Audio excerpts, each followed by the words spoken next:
Now at 7, I'm tracking the tropics as Hurricane Fiona expected to strengthen. And more than 1 million people are in the dark after Hurricane Fiona dumped historic levels of rain on the island. How people in Houston are gearing up to help. Plus, a homecoming after party with hundreds of teens ends in gunfire, leaving 3 people hurt. The latest response from deputies and KDISD. Then later, a lead turns into a loss for the Texans. We're breaking down yesterday's game against the Broncos. KHOU 11 Morning News starts now. Good Monday morning, Houston. Thank you for joining us online for a special edition of KHOU 11 Morning News. I'm Dave Freilich here with Kimberly and Steph. It is approaching 7:01. Cheetah Craft and Jennifer Reyna are here to kick off weather and traffic on the ones. Jen, it's a busy morning for you on the roads. Let's start with you. Severe delays. We are talking both sides of I-10, whether you're headed east or west. Let's head to the Katy Freeway. Deadly crash headed outbound at Washington. This happened just after 2:30 this morning. Still have the outbound lanes completely shut down. Memorial Drive is an alternate route, but it is really piling up because we have barrels and construction on Memorial Drive. So stick to Washington Avenue, which is pretty clear, or work your way to 59, the Southwest Freeway. So that is what's happening on I-10, the Katy Freeway. On the East Freeway, we have reports of another deadly crash, definitely an overturned vehicle, and this is outbound at Wade. 7 miles worth of backup. The drive time is horrendous. The route to take is I-10 outbound. Take the Beltway headed south. It's going to cost you some time. Then shoot out toward 225. Work your way out toward Baytown in that direction. We did have an earlier problem on 225 outbound at Preston. Traffic right now is recovering inside of the Beltway. Here's some of that backup on the Katy Freeway that you don't want to be stuck in. The East Freeway that's completely shut down as police investigate with the overturn that is potentially deadly. And West Loop northbound, a new crash popped up in the northbound direction at Memorial Drive. So either direction, whether you're coming or going from Bel Air up to 290, passing the Galleria, it's going to be on a grind. And look at that drive time, 117 minutes on the East Freeway.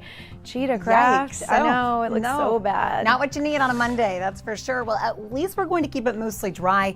This week, your headline, it is all about the heat. It's going to be a really hot week ahead. Today, we're going to kind of ease into it with high temperatures more in the mid to low 90s.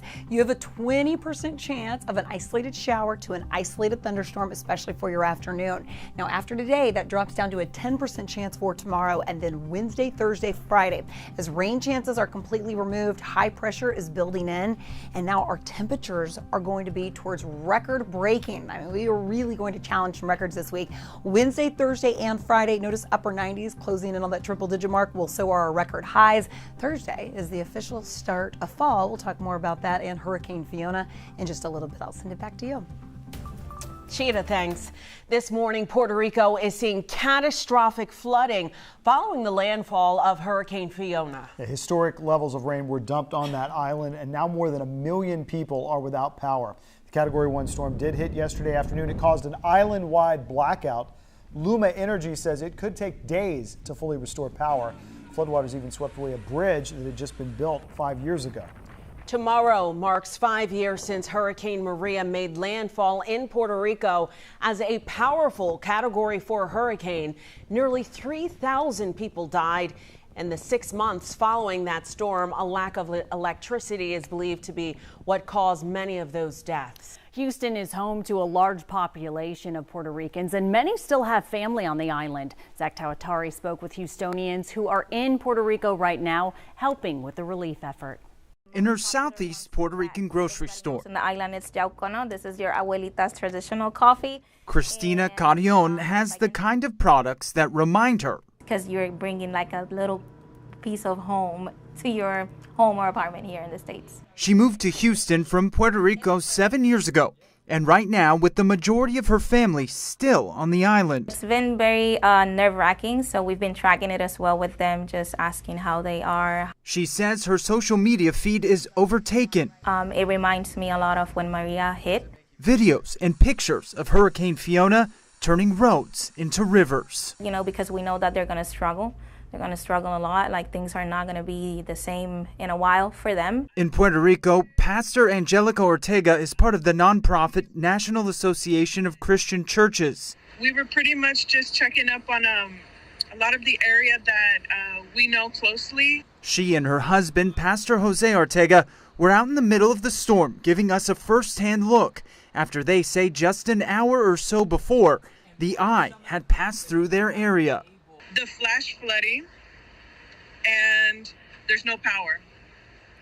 So I think the flooding is probably the worst. And tonight, as she waits anxiously, It brings a lot of emotions to know, that you're not able to help in any way. Christina prays that as Fiona leaves, help will arrive. We're not going to make a solution out of a hashtag. They are actually going to need help out there.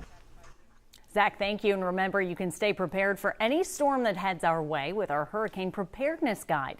Use the QR code on your screen or go to khou.com/hurricane to download a copy.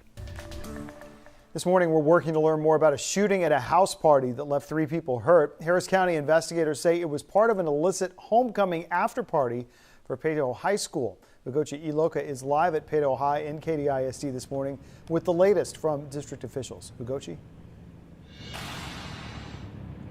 Hey, good morning, Dave. And a new statement we received last night. KDISD says no students enrolled with the district lives at the residence currently under investigation. The district also went on to say that no students have been identified as a part of the group of people who rented that property out for the party. However, Harris County Sheriff says that the house party where shots were fired was pitched as a Peyto High School homecoming after party online. Sheriff Ed Gonzalez says it was marketed on social media, which resulted in teens from surrounding schools showing up to the home on Bridge Meadows Lane. There were reportedly several hundred kids there when a fight broke out between 2 groups. The sheriff says that's when someone started shooting.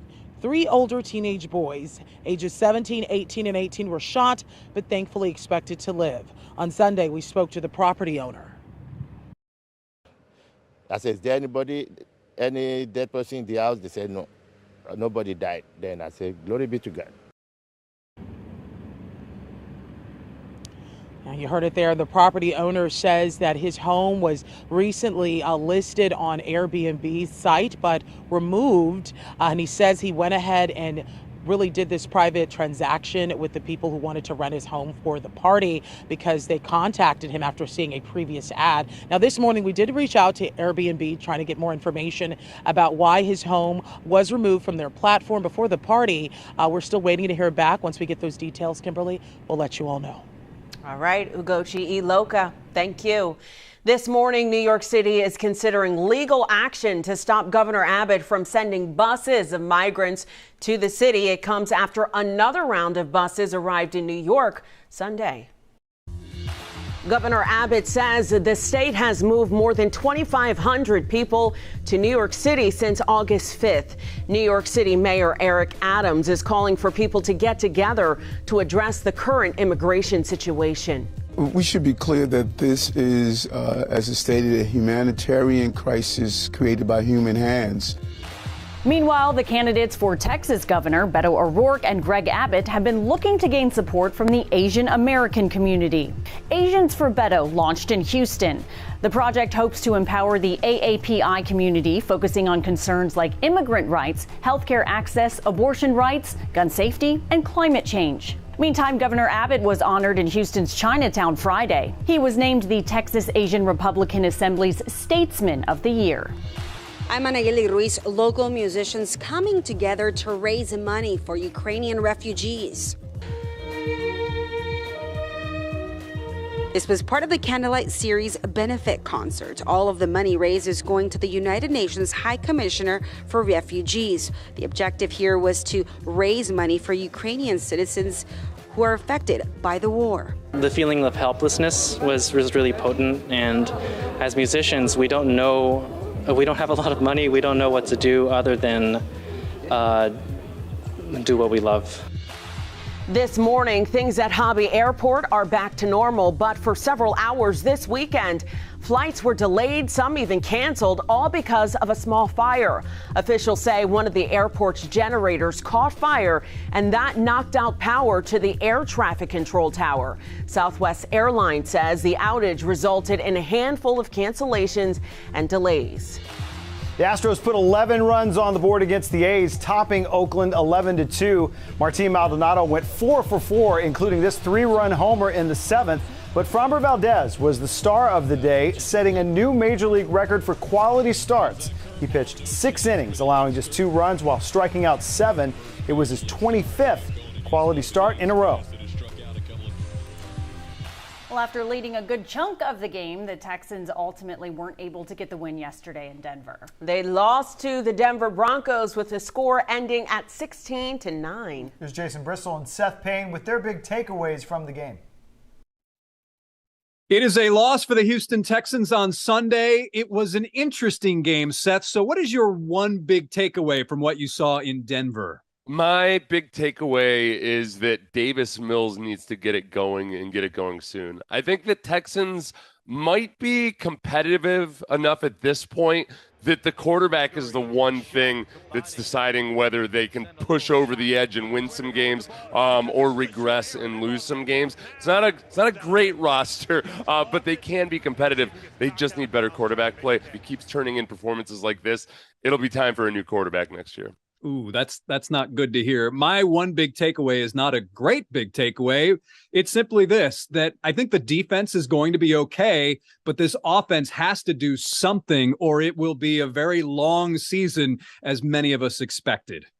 Yeah, I think that the rushing offense made progress this week. I think the pass protection did too. It's just that their errors are egregious errors, the kind that get internal organs of quarterbacks bruised.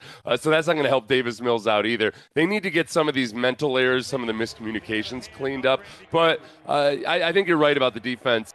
And that is our one big takeaway from the Texans' loss in Denver.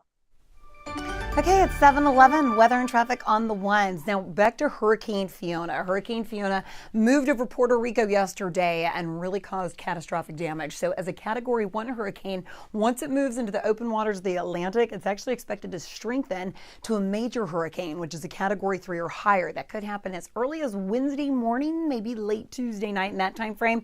Either way, notice how it takes this easterly turn. The reason, it's all thanks to a big area of high pressure, and this area of high pressure, you get clockwise flow, so it's going to help take Fiona and then steer eventually that back to the east. So we're going to be monitoring this really closely. If you notice right overhead here locally, we've also got this big area of high pressure. That heat dome is going to be impacting us with high heat, record challenging temperatures expected almost every day this week, but especially Wednesday, Thursday, and Friday. Today, we have about a 20% chance of a spotty shower and isolated thunderstorm, and that may be the only thing that helps to keep our temperatures to the mid to low 90s. So still a really warm, humid day. Notice Fort Bend County, Matagorda County, an isolated shower, an isolated thunderstorm possible. Late this evening, we keep it quiet into tomorrow morning, and then about a 10% chance maybe of a spotty shower, an isolated thunderstorm, but most of the rain that we would see would be few and far between. So we have a mostly dry forecast shaping up. That's how we're starting off this morning as well. Your hour-by-hour forecast, 70s quickly transition to 80s, and then by lunchtime today, we'll be really close into the low 90s. Now, this afternoon, that's your best chance for that 20% chance of that isolated shower, isolated thunderstorm. As I'm talking record challenging temperatures, notice Thursday is actually the first official day of fall. That's our vernal equinox, and that's when temperatures could be hitting 100. So it's not going to be fall-like at all. In fact, remember all your summer precautions by staying hydrated, putting the sunscreen on. Otherwise, Jen, this week, it is all about the heat. I'll send it on over to you.